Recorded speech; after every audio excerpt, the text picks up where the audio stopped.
गुरुर्ब्रह्मा गुरुर्विष्णु गुरुर्देवो महेश्वरः गुरुरेव परं ब्रह्म तस्मै श्री गुरवे नमः। আমাৰ দেশত অতীজৰ পৰা গুৰু শিষ্যৰ মাজত আধ্যাত্মিক বান্ধোনৰ পবিত্ৰ পৰম্পৰা অৱধাৰিতভাৱে চলি আহিছে। আদি শংকৰাচাৰ্য, ৰামানুজ, কবিৰ, গুৰু নানক, শিৰডীৰ সাই বাবা, শ্ৰীমন্ত শংকৰদেৱ, মাধৱদেৱ, শ্ৰীৰামকৃষ্ণ পৰমহংস, স্বামী বিবেকানন্দ, শ্ৰী ৰামন মহৰ্ষি আদি অনেক সদ্গুৰু আৰু সিদ্ধ মহাপুৰুষৰ যুগে যুগে পুণ্য ভাৰতভূমিত আৱিৰ্ভাৱ হৈ আহিছে। অসমতো গুৰু পৰম্পৰা প্ৰথাটো বহু পুৰণি কালৰ পৰাই পৰম্পৰাগতভাৱে চলি আহিছে। শ্ৰীমন্ত শংকৰ হৰি ভকতৰা জানা যেন কল্প তৰু।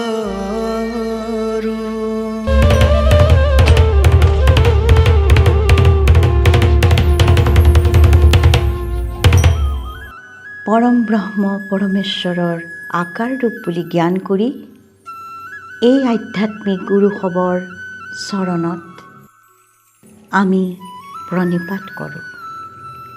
আমাৰ সকলোৰে শ্ৰদ্ধেয় ডক্টৰ চন্দ্ৰভানু সতপুথি ডাঙৰীয়া আধ্যাত্মিক চিন্তা আৰু শক্তিৰে উদ্বুদ্ধ এগৰাকী বিৰল প্ৰতিভাসম্পন্ন ব্যক্তি।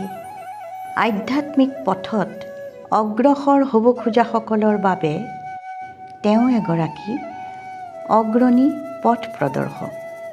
শ্ৰী শিৰডী সাই বাবাৰ জীৱন আৰু আদৰ্শৰ উপৰিও তেখেতে আধ্যাত্মিক বিষয়বস্তুৰ ওপৰত আন কেইবাখনো গ্ৰন্থ ৰচনা কৰি উলিয়াইছে।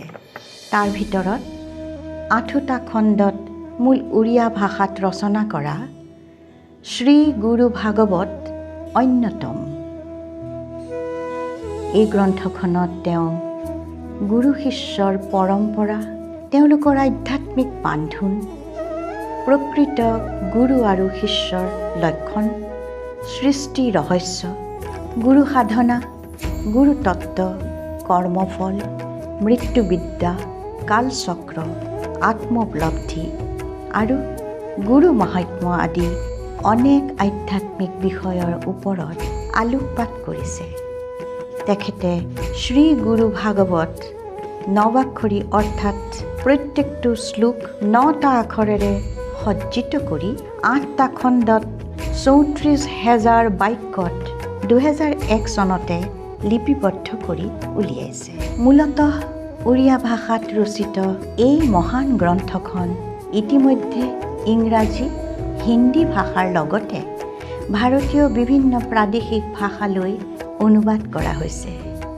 অসমীয়া ভাষাতো শ্ৰী গুৰু ভাগৱত গ্ৰন্থখন অনুবাদ কৰা হৈছে। এই আধ্যাত্মিক ভাৱৰ গ্ৰন্থখন সকলো ধৰ্ম, জাতি বা সম্প্ৰদায়ৰ গুৰু আৰু ভক্ত বা শিষ্যসকলৰ আধ্যাত্মিক চেতনা জাগৃত কৰাত নিশ্চিতভাৱে সহায়ক হ'ব। আজি সেয়েহে অসমত পুনৰাই ভক্তি আন্দোলনে উজ্জীৱিত কৰি আধ্যাত্মিক ক্ষেত্ৰখন আলোকময় কৰি তুলিছে। নিশ্চয় গুৰুদেৱৰ এই যাত্ৰা হ'ব অব্যৰ্থ। এক দেৱ এক শিৱ, গুৰু বিনে নাহি কেও। এই পংক্তিৰে গুৰুদেৱ ডক্টৰ চন্দ্ৰভানু সতপুথিদেৱৰ শ্ৰী চৰণ কমলত শ্ৰী গুৰু ভাগৱত প্ৰথম খণ্ড, প্ৰথম পৃষ্ঠা। শ্ৰী গুৰু প্ৰাৰ্থনা। শ্ৰী গুৰুদেৱ গুৰুদেৱ, প্ৰাণে বিচাৰে পদ তব, তোমাৰ শ্ৰীচৰণ ধ্যান একাগ্ৰ হয় মোৰ মন। হে গুৰুদেৱ, মোৰ সদ্গুৰু, মোৰ প্ৰাণটোৱে আপোনাৰে শ্ৰীচৰণ বিচাৰি আছে। আপোনাৰ শ্ৰীচৰণ ধ্যানৰ দ্বাৰা মোৰ যে মন একাগ্ৰচিত্ত হৈ পৰে। অন্যথা মায়াৰ যি জাল ঘেৰি জগতৰ জঞ্জাল, সেই মায়া খেলত হাৰি জীৱই কান্দে শ্ৰীমুৰাৰী। অন্যথা মায়াৰ যি জালখনে সমস্ত জগতখনক আৱৰি ৰাখিছে, সেই মায়াৰ খেলত পৰাজিত হোৱা এই জীৱই শ্ৰীহৰিক আকুল আহ্বান কৰাৰ বাহিৰে গত্যন্তৰ নাই, কাৰণ শ্ৰীহৰিয়েহে মাথো ৰক্ষা কৰিব পাৰিব। দুচিন্তা ৰোগ ভাৱতাপ, দাৰিদ্ৰ শোক অনুতাপ, এটাতকৈ আনটো বুলি জীৱই কৰে দলাদলি। ৰোগ, দুশ্চিন্তা, ভৱতাপ, শোক, দৰিদ্ৰতা আৰু অনুতাপ, এইবোৰ এটাতকৈ আনটো চৰা আৰু শক্তিশালী বাবে জীৱই ক্ৰন্দন কৰিবলগীয়া হয়। মনসিন্ধুত ক্ষণে ক্ষণে আক্ৰোশৰ তৰংগ উঠে, এটা এটা চিন্তা তৰংগ হৃদয় হৈ পৰে অশান্ত। প্ৰতিটো ক্ষণতে মনৰূপী সমুদ্ৰত আক্ৰোশৰ তৰংগ সৃষ্টি হয়। প্ৰত্যেকটো চিন্তা এটা এটা তৰংগৰ সমান, যাৰ বাবে হৃদয় কেতিয়াও শান্ত নহয়। পণ্ডিতৰ ওচৰ চাপি দান দক্ষিণা বহু কৰি মন্দিৰৰ গৰ্ভটো কান্দে দুখী জীৱই শোক কৰে। দুখী জীৱসকলে সমস্যাৰ সমাধান হ'ব বুলিয়েই পণ্ডিতৰ কাষলৈ লৰি যায়, দান দক্ষিণাও বহুত কৰে আৰু শোকত আকুল হৈ মন্দিৰৰ ভিতৰতো ক্ৰন্দন কৰে। গংগা স্নান, বাৰব্ৰত, সদায় পূজা উপবাস, জীৱন জুৰি কৰি থাকে সম্পৰ্ক পিছে নেৰে দুখে।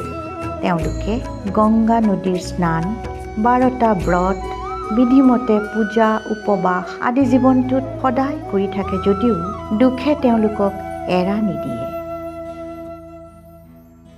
হে গুৰুদেৱ ভক্তপ্ৰাণ, ভক্ত যে তোমাৰ জীৱন, আহে ভক্তৰ সন্ধিকাল, আৰম্ভা তুমি কৃপা খেল। হে গুৰুদেৱ, আপুনি ভক্তৰ প্ৰাণ, ভক্তৰ বাবে আপোনাৰ এই জীৱন। যেতিয়া ভক্তৰ জীৱনলৈ সন্ধিকাল নামি আহে, তেতিয়া আপোনাৰ কৃপাৰ খেলা আৰম্ভ হৈ পৰে। ভক্ত নিৰাশ যেতিয়াই, কাষত তুমি তেতিয়াই, অন্তৰত দি ভাৱজল, দি থাকা জ্ঞান শক্তিবল। যেতিয়াই ভক্ত নিৰাশ হৈ পৰে, আমি মূঢ়মতিয়ে নাজানো ক'ৰ পৰা হঠাৎ আপুনি আহি ভক্তৰ সন্মুখত উপস্থিত হয় আৰু ভক্তৰ হৃদয়ত ভাৱৰূপী জল সিঁচি জ্ঞান, শক্তি আৰু বল প্ৰদান কৰে। শ্ৰীগুৰু ভাগৱতৰ অসমীয়া অনুবাদৰ প্ৰথম খণ্ড আজি আমি ইমানতে সামৰিলোঁ। পুনৰ লগ পাম। জয় শ্ৰী গুৰুদেৱ, জয় শ্ৰী গুৰু।